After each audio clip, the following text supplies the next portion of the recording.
গ্রাম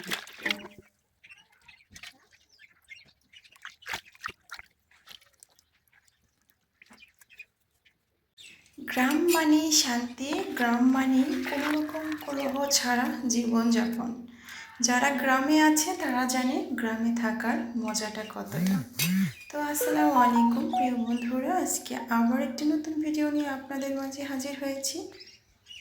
আজকের এই ভিডিওতে আমি গ্রামের পুষ্করের মাছ তুলে ধরেছি।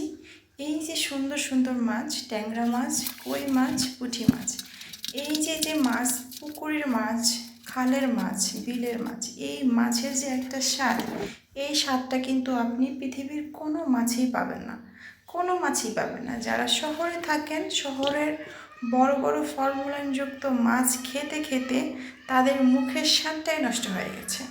আর আমরা একমাত্র আছি যারা গ্রামে থেকে প্রাকৃতিক কোনো রকম ফর্মুলাইন ছাড়া মাছ খেতে পারি। এই যে বড় বড় পুঁটি মাছগুলো দেখতেছেন, এই পুঁটি মাছগুলো যদি ভেজে মুচমুচা করে গরম ভাতের সাথে খায়, মানে কেউ আর গরুর মাংস খাইতে চাইবে না, বলবে আমাকে পুঁটি মাছ দিয়েই ভাত দাও।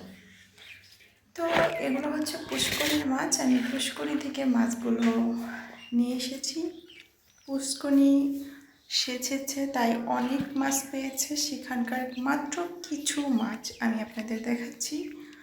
কিছু কই মাছ আর হচ্ছে ট্যাংরা মাছ। এখানে মাত্র আধা কেজি কই মাছ আছে, আর হচ্ছে ট্যাংরা মাছ আছে, পুঁটি মাছ আছে।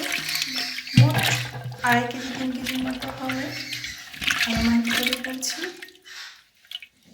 একদম টাটকা টাটকা মাছ, খেতে কারি বা ভালো না লাগে, তাই এই সুন্দর মুহূর্তটা সবার সামনে তুলে ধরেছি। ভালো লাগলে অবশ্যই একটি লাইক কমেন্ট করবেন, আর সাবস্ক্রাইব করতে কিন্তু ভুলবেন না যদি আপনি আমার চ্যানেলে নতুন বন্ধু হয়ে থাকেন। তো আপনারা পুরো ভিডিওটা দেখবেন, একদমই স্কিপ করবেন না, তাহলে কিন্তু মাছগুলো আমি কী করলাম, এভাবে জিয়ে রেখে দিলাম না কাটলাম না কী করলাম, কিছুই বুঝতে পারবেন না। তো প্রিয় বন্ধুরা, এবার আমি মাছগুলো আস্তে আস্তে সবগুলো কাটবো। প্রথমে পুঁটি মাছটা হচ্ছে একটু নরম, মানে নষ্ট হয়ে যায় তাড়াতাড়ি, নরম হয়ে যায়, তাই আগে আমি পুঁটি মাছটা কাটার ব্যবস্থা করব। একটা কলা পাতা নিয়েছি আর বটি নিয়েছি, আর একটা আমাদের গ্রাম বাংলায় যেটাকে বলে চাইরা, আর কিছু ছাই নিয়েছি। চাইরার মধ্যে মাছ, পুঁটি মাছ ঘষা মানে এতটা মজা পাওয়া যায়, অন্য কোনোভাবে পুঁটি মাছ কুইটটা কোনো রকম মজা পাওয়া যায় না। যারা পুঁটি মাছ গুঁড়া মাছ দেখে ভয় পান তাদের জন্য এই চাইরাটা, মানে আমি কখনো গুঁড়া মাছ দেখে ভয় পাই না, কারণ আমি হচ্ছে মাছ কোটার একটা পদ্ধতি জানি। আপনারা অবশ্যই এইভাবে একটা চাইরা কিনে নেবেন। একটা হচ্ছে মাইটটা পাতিল কিনে, সেই মাইটটা পাতিলের মধ্যে, মাটির পাতিলের মধ্যে একটু সিমেন্ট ঘষে নেবেন চারপাশ থেকে, তাহলে হচ্ছে ওটা চাইরা হয়ে যাবে। আর ওটার মধ্যে পুঁটি মাছ ঘষতে, মানে যে কোনো মাছই ঘষা দিলে একদম পরিষ্কার সাদা দবদবা হয়ে যাবে। এখানে আমি ছাই মেখে মাছগুলো কুটে নিলাম। তো এই মাছগুলো যখন আমি এই চাইরার মধ্যে ঘষা দিব, তখন দেখা যাবে যে এতটা সুন্দর হয়েছে, এতটা স্পষ্ট মানে সাদা হয়েছে, সেটা বলারও বাইরে।